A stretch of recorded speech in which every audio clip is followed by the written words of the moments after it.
butterflies. Welcome back to QueenTitiLoves. Today we are going to be talking about something a little bit different. So I was watching Iyanla fix my life. First of all, I probably need to reach out to her because we all need a little help, and I'm thinking I need a professional outside of my therapist. Okay, so I'm about to do number one, a quick 20-minute look because I am on my way to radio station. I am doing a recording with a friend tonight. I'm gonna be on her show, and then I need to hurry up and get out of here. And which I think I'm late. I'm always late.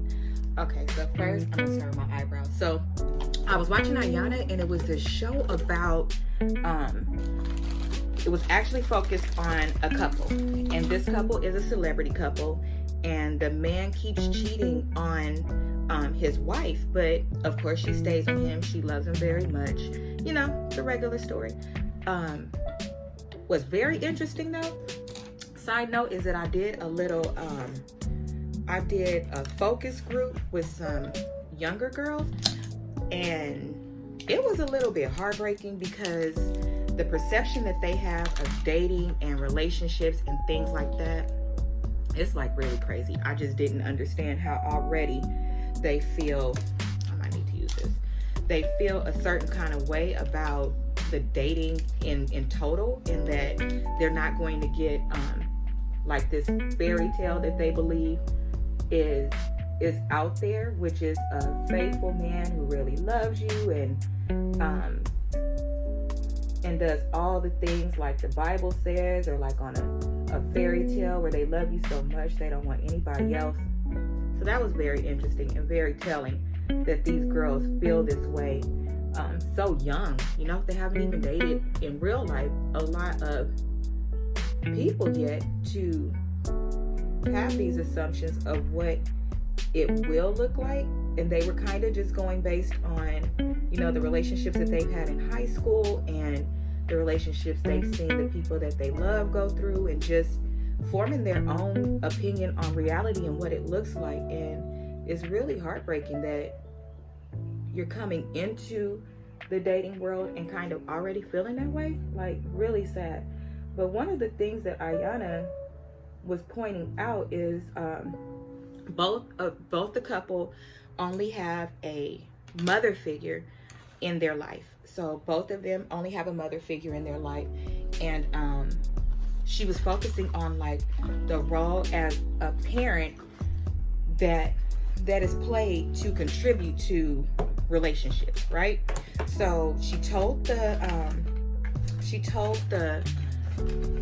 set the mothers down at a table, and she asked them, you know, what do you think is going on? And the mom of the daughter said, you know, I really don't know what's going on. It's kind of not any different than it always was. He cheated on her while they was dating. He cheated on her while they was engaged. He cheated on her while they were while they're married. So essentially it's the same. Heartbreaking, right? To think that you're just gonna go along with it, but everybody can handle something different. I will say that in all relationships, everybody can handle something different. And what I may think is a huge deal, the next person may not. So first and foremost, it's not a good idea to judge anybody who stays in a relationship for whatever reason that they stay in a relationship, because that's their business and what they can handle. They'll know when enough is enough, and they'll make whatever decision that they need to make. But that was very interesting and telling for me, in that maybe this is why she is accepting so much of it. And the reason why I say accepting is because the woman was, I don't know if you guys know her or watch Basketball Wives. It was that Brandy? I think it was Brandy off of Basketball Wives. And that's who was on the show and talking. And so, anywho, she asked the moms that. And the man's wife was like, I don't know. Whatever. Always well, to me, in my opinion, it's usually the man's wife, man's mom that's like, oh, I don't know what happened. He has daddy issues. Girls have daddy issues too. Like, we have things that we go through too. So it's always an excuse to me, but whatever. So that's what it came to, right? Iyanla's response was, she was like, well, do you want to know what I think? And they both agreed to hear what she thought. And it was, a girl will pick a guy based on the father figure that was in her life. Scary for some of us. And then, but the biggest part for me was the man will follow his heart in whatever his mother put in his heart. So I looked at that from two perspectives, right? So I have 2 stepsons, and I want to pay attention to things like this because I don't want to be that stepmom that contributes to things that could occur. And then also, I do want to be a mom still. So if I have a son, I want to make sure that I don't do some of the things that that based on statistics have not contributed to developing a healthy male, right? So I don't want to be, I want to do as much as I can to avoid contributing to that. And it's twofold. It's one, because I want the kids that come up under me to live a beautiful life. I want them to be having healthy families, and I want them to have a healthy life. And I don't want them to feel like they owe me anything, right? So you guys know me. I tell you guys all the time, I break my back for my nieces and my nephews, for the kids in my life. Whatever I can do, I will do it for them, hands down, because they didn't ask to be here. Is that my obligation? It depends on how you look at your life. Everything is always based on how you look at your life. Do I feel like it's my obligation? Yes, because God assigned us to be a part of villages. So if he didn't want me to be a part of a village, he wouldn't have let my sisters have kids, is how I feel, right? So the depth and the amount of work that I put into it is my choice, right? Because I didn't birth no babies yet. So it's my choice. But as a person that has a nonprofit and puts all this work into my community, I do believe that my cup that overflows is supposed to hit my family first. I do believe that. We see this hashtag with family first all the time, but I personally don't see people really actually doing it. Family comes first when I need you, but not when you need me. But I digress. So that's what was said. A man would treat a woman and follow love based on how his mother put it in his heart, right? So if you are one of those moms or an aunt or any woman that has an impact on a male life, and you are one of those that's like, oh, you're my king, nobody's ever going to treat you like I treat you, oh, you mama's baby, you the head of the household, you know, any of those type of things, then that's poison. You're not supposed to talk like that, because what you're doing is creating this space in that male where they feel like mom comes first, I have to protect her, I have to always be there for her, she's done so much for me, how can I go on and live my life like this? And in this case, a basketball player, so he makes a lot of money, how can I go on and live my life like this, but my mom is not living her life in exact parallel? Well, who did your mom date? Did your mom align her life that way, or what? Because if we're talking about the investment she put in you when she put you in basketball or showed up to every game, things like that, that's what she was supposed to do. Because I don't think that you called her up from heaven and told her that you wanted to arrive on earth. That's what you're supposed to do. As a parent, you're supposed to invest into your kids. Everything that you do for them while a kid is something that you do owe to them, because You brought them here. They're your gift, not the other way around, right? But in creating these things that we say, and I have heard them said quite a bit, and unfortunately more for me, the African American community is head of the household. Oh, my king. You're calling him a king. He's not a king until he gets a wife. His wife is what's going to make him a king, and then he owes her all of those honors of what comes with being with a king. When it comes with being with the king, there can only be one queen. So yes, you are, as the mother, the matriarch, and when you do your kids right, they're automatically going to take care of you. So why are you threatened? They're automatically going to take care of you. Now I can understand, because I have seen this too, when a guy gets with, a woman or whatever, and then he just like forgets about his family, and that woman starts to say things like, oh, it's about me and my family, and she makes sure her family is taken care of, and different things like that. But when you have, I'm looking for this particular brush that I really, really love, and oh, here it is. Now, y'all, this brush is raggedy as heck, and I don't know why I like it so much, but I just love it because I could kind of move it around. Anyway, when you get with, when they get with somebody that is just completely like, now for those makeup doers, I don't need you telling me I'm going out of order, I'm doing anything.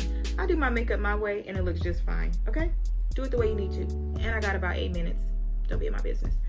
Okay, so I could understand those ones where they try to come in and take over everything without thinking about everybody else. Let me tell you what that means. I'll actually give an example. I'll give an example from my own personal life, right? Okay, when I started dating my husband, his setup, he has 2 children, right? One stays this way and one stays this way, right? My husband's job, when we got together and we were dating, could accommodate him going from here to there because he worked graveyard, right? And when your kids are younger, like their schedule is open, right? So you don't need to think about school and sports and things like that, but you're dealing with 2 different women, 2 different kids, and a dad. That's 5 personalities off top that I took on, right? One of the relationships was, the setup was basically, okay, I'll have the baby from, well, he wasn't a baby, but he's still our baby. I'll have the baby from Thursday to Tuesday, and then the mom had him the other day. Something like that. Let's just go with that, okay? Something like that. Okay. My thing was, so do you have full custody? Because that's really not an arrangement that's kind of normal, right? When do you get to do things, number one? And if you are going to have that type of arrangement, why not just get custody? Because then it'll be a little bit easier in that you know the schedule. That means the baby's going to go to school here because it was almost time for him to start school. The baby will go to school here. You know, you can set up your support of babysitters and things like that, and just what that looks like, and incorporating that into your life, right?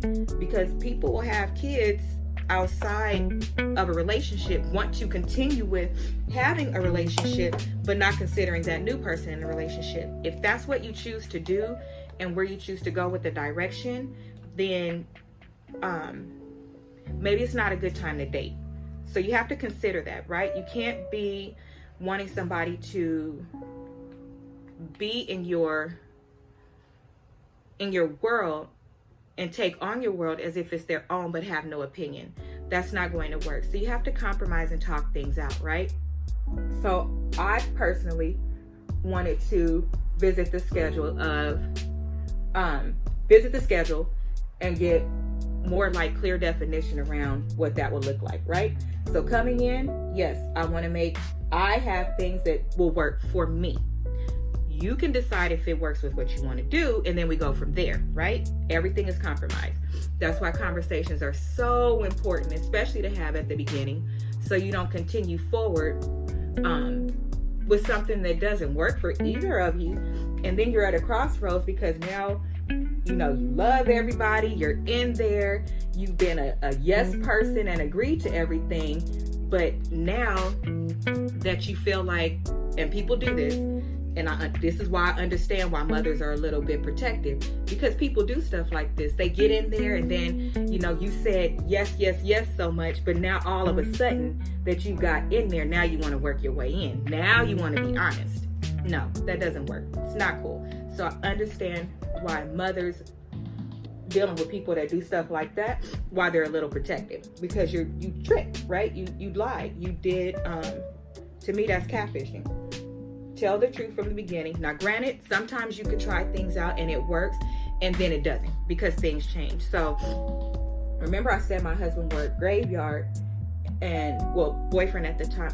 Well, not even boyfriend. We weren't even boyfriend and girlfriend yet. I literally talked about this before that was made. So, and by the way, I'm really good at bringing up things on the front end because I don't want to cause confusion in anybody's life. I simply tell what works for me, and then, you go from there. But back to the story. So I proposed what I thought would work, and it included, summers and all that good stuff, right? Because remember, I like these kids too. At this point, because I wasn't even a girlfriend yet, and I wasn't around kids like that yet. But that's the conversation that we had in the beginning, right? So that is an example of being with somebody, and there are changes that you're going to request, and a mother who's always been there, right? Because the mom was there helping you since the child was born. This is the person that's invested. It's their grandchild. So it's a big deal. I totally get it. Because, honey, listen, say something about Skylar and Kiera, and it's going to be an issue, depending on how you bring it up. Now, if we could talk about it and work it out, that's fine. Because my husband and I also had those conversations and what that would look like, because I do play such a big role in Skylar and Kiera's life. So anywho, things like that are brought up and discussed, that shouldn't be an issue with, the mom being overprotective and coming in, because those are normal conversations that you have. When you have kids and you're getting into a relationship, there are going to be some uncomfortable conversations that you're going to have. It's going to be some of those things that I could see where it would make the mom or the family feel threatened. Because like I said, say something about Skylar or Kiera and you don't say it the right way or consider how I feel or how they feel, and it's going to be a problem, right? But for the sake of being adults and realizing that certain conversations will need to happen, because you have kids entering a relationship. And notice I'm saying kids enter a relationship because it doesn't necessarily mean out of wedlock, right? Because you could be married, have kids, and then get a divorce, and then you want to move into another relationship. But those are things that have to be discussed. But those are things that also put a grandmother or a grandfather or family members, it puts them off. It makes them feel like somebody is coming in and changing their world. And I really believe that space, like Iyanla said, a man will love based on how his mother has taught him to love, right? So if I teach you that I'm the only person that loves you, I'm the only person that has your back, then your frame of mind is probably, well, me and my mom make decisions on what I'm going to do in my life. Me and my mom have my best interests at heart. So if somebody else comes in and tries to, not tries to, because it's their role if you brought them into your relationship or into your life, if they feel like, oh, this person is coming in and trying to take over, make changes, things like that, it's not welcome. And it's also, it automatically creates issues where it shouldn't. in these type of relationships where the mom has told the son and made him believe that he's head of her household. This is where you'll always be welcome here. You can always come here, and I'll always help you, and nobody's ever gonna do you like I did you. That's toxic, because you're not conditioning to him to build his own kingdom and his own household and his own rules, and have that covenant and that partnership with his wife, right? You're teaching him that you said nobody comes before me. Nobody will ever treat you like I treat you. Well, here's the thing, they won't. And let me tell you why. There's a special part of a woman that she has that a mom doesn't.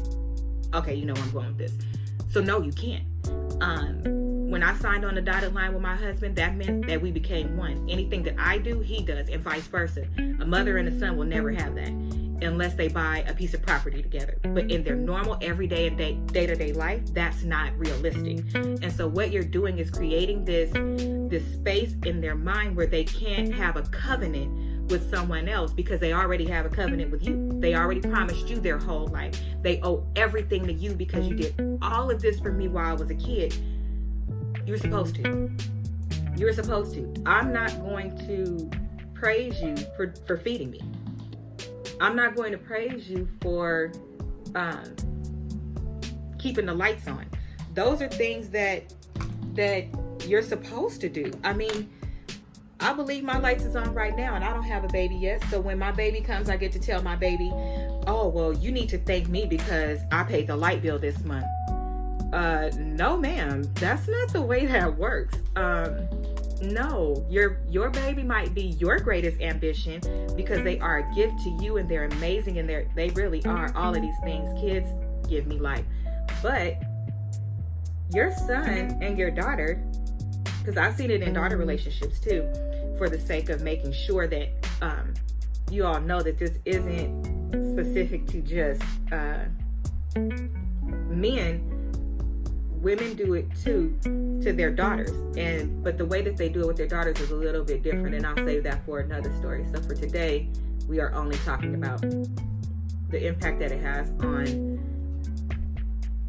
men, and then how the father figure is really important, right? So how could you, a lot of women,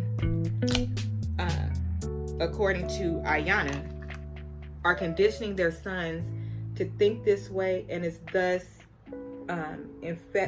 infecting, not affecting, she said infecting, is infecting the African American household, because something about it may go back to slavery, actually, when, the man was taken away.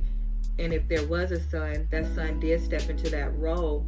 But we have to get away from that and identify that may have been a survival mechanism that we used then, but it's not something that we have to use now. And if we're going to continue to, and it doesn't look like it's slowing down, have these blended families, because people are either having children and then getting a divorce, or I think I'm just going to use Maybelline today, or they are having children out of wedlock, and one is over here and one is over there, and you're trying to accommodate, then you have to be willing to have certain conversations. And mom, you are the matriarch. Nobody can ever take your place. They can't take your place, even if they tried. You want to know why? Because at the end of the day, no, we should not plan for divorce or plan for something not working out, because that shouldn't be what you even want for your son either. But the reality is that it may happen, right? Or anything could happen. Hell, I could walk outside right now and get hit by a bus. So let's not isolate it to something like that. But even saying things like that, your mama's gonna always be here, that's a form of manipulation. And it is setting the expectation that, well, if this person isn't here tomorrow, you will be. Well, if you're not here tomorrow, the wife will be. So let's get away from that type of mindset, because it's very toxic. Why are we planning for somebody to not be around versus doing what it takes to keep them around and staying in a healthy relationship? Mothers should encourage their sons to stay in healthy relationships. Why wouldn't you want your son or your daughter to be happy in a relationship? Because it just adds on to your family. What I really love about my family is that when I was growing up, I didn't understand what it meant for like which one is like your aunt and uncle, right? So I had married aunts and uncles, but I didn't understand like that one was my blood relative and then one wasn't. So even when my aunt and uncle got a divorce, my cousin was asking me when I was younger, like, oh, like which one stays? And it was just to see, like, you know, because I was young, if I even understood. And I'm looking like, what are you talking about? And so she's like trying to explain to me that my uncle was actually my family. And I'm still looking at her like, girl, what you talking about? Like that's my aunt and uncle, because both still came to family functions and stuff like that, because our doors never close. Once you're in our family, you're just in our family. So whether they got a divorce or not, my aunt still came, and I spent a lot of my time with her. So to me, it was just my aunt. I didn't understand that. And it's not for, you know, it's okay. I think that that's one of the most beautiful things in my family. So when people ask like, how is my family so big? How do I have all these people in my family? I'm like, because nobody leaves. Once you're family, right? So that's the beauty of it. But in those instances where you have the mom that's trying to separate everybody, you're taking that away from your child. You're taking that, you know, your son. You're taking that away from your grandchildren also, because if you can be a part of a family that loves and accepts and all of that, why wouldn't you want that? And you're a part of it too, because my family has open arms, so they will accept and be inviting if we have Thanksgiving dinner and my husband's whole family came. There's room for everybody. There's room and space for everybody in your life. Maybe that's what it is. People don't feel like, or they feel like if you have to make a choice, like there always has to be a choice. There has to be a hierarchy. Like, don't forget about me. Don't forget about me. If I wouldn't have done this, you would have never done this. Well, I could say this. I know somebody whose mother was on drugs her entire life, and she has a very high position, right? So with or without her mother, it happened. Now, for those of us that have our parents and they do play a significant role, and it greatly contributes to the ease of how we got where we got, right? Because let's be clear, God already determined where we was going. But because our mothers or fathers played a huge role in our path, then this has a lot of fallout, this palette. Because they played a role in the ease of how quickly we got to whatever our goal was and things like that, we still don't owe them. You want to know what we owe them as a result of them doing what they did? We owe them to honor them. We owe them to respect them.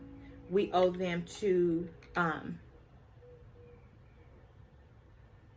also pass it on to our children. That's what I feel like. We owe them to keep that torch going and to never let that legacy of love and that legacy of support go away, because it is a sacrifice.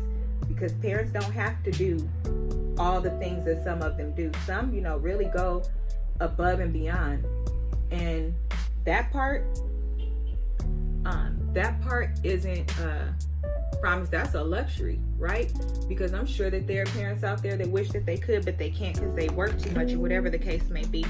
But the point is, Iyanla hit on a very good point, and one that I've been seeing a lot, and it's really impacting and hurtful to those of us that are trying to date your sons. We're trying to come in, especially when a situation has multiple layers, we're trying to come in and find our place and how we can contribute and be a part of the village. But if you're blocking every attempt that we're making,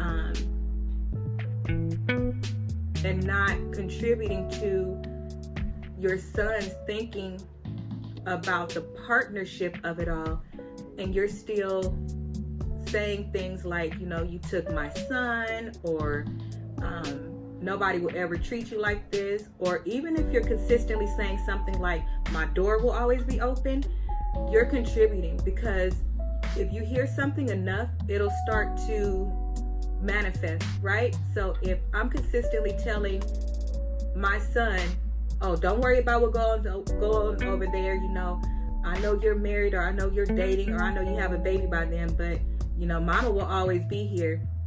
You're essentially offering them an escape to not deal with some of the things that they may do in that relationship, or some of the milestones that they may have in that relationship where they need to actually stay in it and work through it. And you're instead telling him, you kind of built it in his head to come home, because that's how you taught him how to love.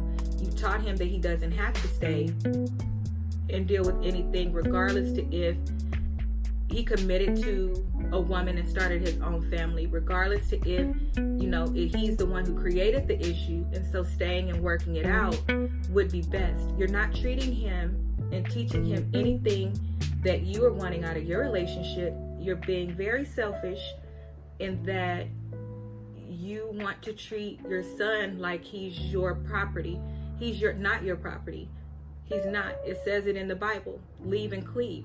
But you're teaching him and contributing to why there are not a lot of healthy households. Now, I will say it is that man's responsibility to identify, no, I am the king of my household. I am an alpha male.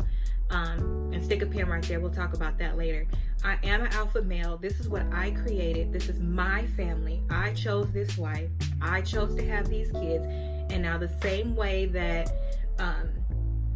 I feel my parents had a responsibility to me, I now have a responsibility to move forward with my family. See, I am a part of this family that I came from, but this family is my family. This is the family that when I step outside, people are looking at me to see how well my family is put together and what I am contributing to the world with my family, and how does my family look when I come out. That's what they're looking to see. So if you're so willing to just let go, that's a telling situation. You know, I've been in boardrooms. I'll end with this.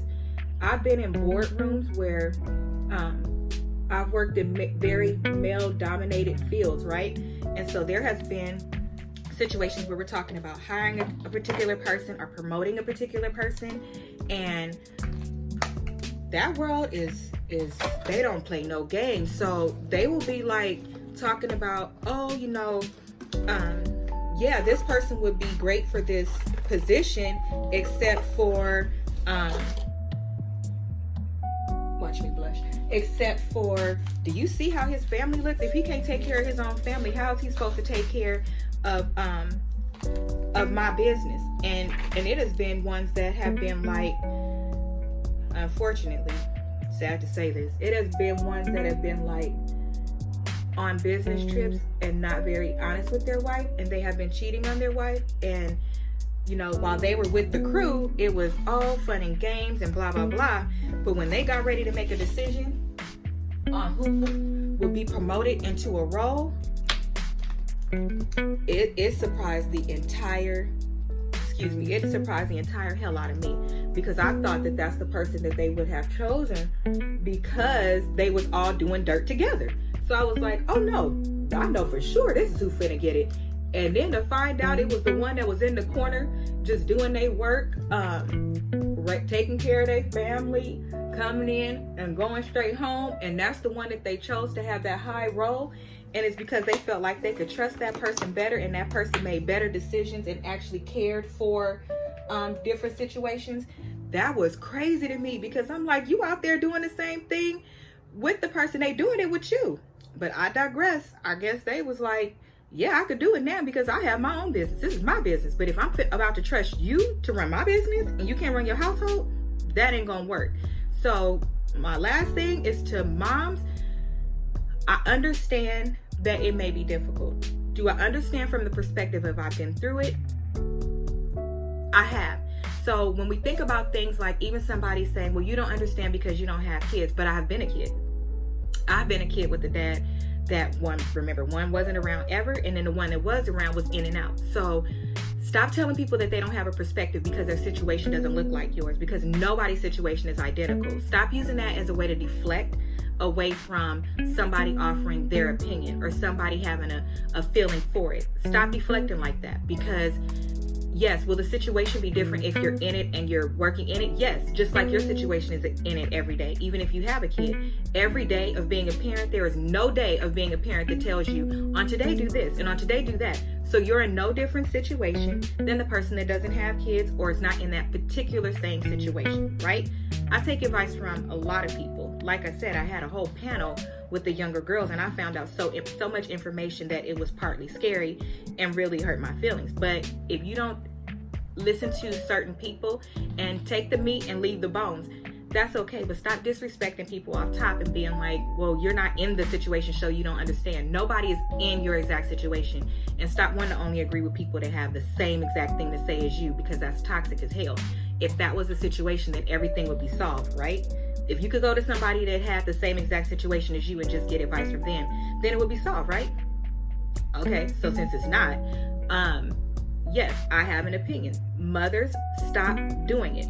I have seen where mothers of, again, both females and males have been holding on to one of their kids, the one that they can manipulate the most. Do I think that they do it with intention? No. I will still stand by that I don't think that most of them do. I have seen a situation that was really bad, and I know that that person does. That's just my particular opinion. The point being is, we are, as parents, as person of a village, as a teacher, as a counselor, as anybody, you have impact on kids, right? Your kids come back years and years later as a teacher and tell you, you have this impact on me, right? That is a great responsibility that was given to us by God. And when we choose certain roles, we know that we're going to have an impact on a particular group of people, whatever it is, okay? If you didn't choose the right person for you to father your child, do not take that out on your child. Meaning, do not try to hold on to that child and make that child your end all be all. Make that child the man of the house. Make that child responsible. Don't do those type of things, because it's really unfair, right? Because if at any point you meet the person that wants to take you and give you the best life ever, and you move forward and now you have the life you always wanted, you're gone. You want to know why you're going? Because you're going to say, I raised my kids. I did what I was supposed to. I mean, yeah, I'll be there to help, but I'm not finna stop my life. I did my part. That's you. You work on that. But the whole time before, you was right in the middle of it. And using manipulative statements and things like that, those happen too. We double talk, and women are really good at double talking, right? So you can say something like, oh, well, I don't really care. It's no big deal to me. And 2 minutes later, oh, I sure wish that wouldn't, you can't do that. That just don't make no sense, because I heard about such and such. Don't do that. Really just take the opportunity to evaluate yourself. I try to evaluate myself every day. We're never going to get it just right, but I think that God blesses us when He knows that we are trying. We're never going to get it right. We're never going to be perfect. But if we set our sons up in this way, your grandchildren are suffering for it. Another woman is suffering for it. And essentially you are too, because instead of living your life, you're so busy trying to make sure that he doesn't do this for her. He doesn't do too much for her. They don't do too much of this. That's not fair, because you're not considering that they are a unit. They have two when you possibly have one. So if she earns $100,000 and he earns $100,000, yes, their life is going to look a little bit different. But I can tell you one thing: if mom needs, if both of those parents took care of their kids, then mama's going to be taken care of. Anything my mama asks me for, I'm going to give it to her. But what I respect the hell out of my mama for is my mama don't ask me for nothing. She don't. When she asks me for something, what did she ask me for the other day? Some chicken. Like stuff like that. But it's never like, oh, Asia, you bought you a Louis purse. I know I'm getting one next. Oh, Asia, you just did your living room over. I know I'm getting this next. My mom doesn't do that kind of stuff. Is my mom perfect? No, but I'm never going to stop magnifying the things that my mom does well. And I also share some things that she didn't do well because I have discussed those things with her openly. And there are things we can grow and learn from. And there are even things that we try to implement and not doing them with Skylar and Kiera. But to the point of this, I'm going to insert, well, you guys have seen it by now. The clip was inserted at the beginning. We really have to get away from how we're damaging our own community and wondering why it isn't moving forward and why there are such deluded alpha males. Men can't even be alpha males because their mother is holding them back. Men can't be alpha males because a scorned woman who is dating her father is talking to this man that's trying to be a really good, strong man, and you're not respecting him and talking to him as such. We really need to evaluate what we are teaching, what we are being an example to others about, and how it is impacting our young girls. I'm really going to see if I can get one of the girls to come and talk about her particular experience, because that particular experience broke my entire heart, because it's something that I never dealt with until I was like 30. And even in my 30s, like, I was not equipped to handle that. Like, I didn't know how to handle that. I had never had a mother not like me from the time I walked in the door. I never had that. All my exes, except for one, their parents love me. They still talk to me today. And that has a huge impact on me, because when I look at that brown woman, I'm seeing my mom. So for that person not to like me, it hurts you different. And I think that we need to think about the hurt that we put out. And it could be for several reasons. And we have to evaluate those on our own and fix them. I don't give a damn what your reason is. I don't. Everybody has a reason. Everybody has a hurt. Everybody got a story. Blah, blah, blah. Fix it. Because ultimately, we're really messing up. And if you all can't see it, stop talking about young kids today, because them young kids today is either your kids or your grandkids or your nieces and nephews. And what part did you play in how they're behaving today? Stop holding them so accountable for what they were never taught. I'll end with that. And that's it for me. Goodbye, butterflies. Goodbye. Goodbye, butterflies. Goodbye. Goodbye.